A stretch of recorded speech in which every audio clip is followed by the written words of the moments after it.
উৎসবের রং যখন রক্তে মিশে যায় তখন তা পুরো সমাজের জন্য লজ্জার কারণ হয়ে দাঁড়ায়।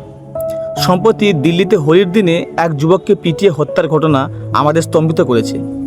ওই হিন্দু দাতাটি অপরাধ ছিল হোলির দিনে মুসলিম ভাইদের রং মাখাতে গিয়েছিল, তারপর তাকে মারধর ও ধারালো অস্ত্র দিয়ে খুন করে।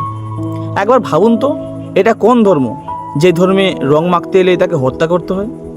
এটা কোন ধর্ম যেখানে রাজনীতির আনন্দ উল্লাসে রং মাখা জায়েজ আর হোলির দিনে রং মাখা জায়েজ না?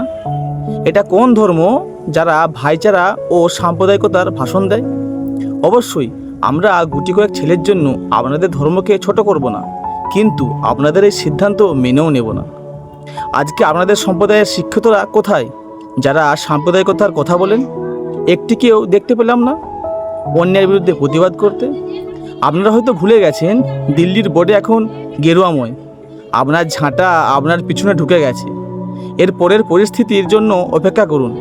এই তো সবেমাত্র বুলডোজার চলেছে, অবৈধ ব্যবসাগুলো যাবে।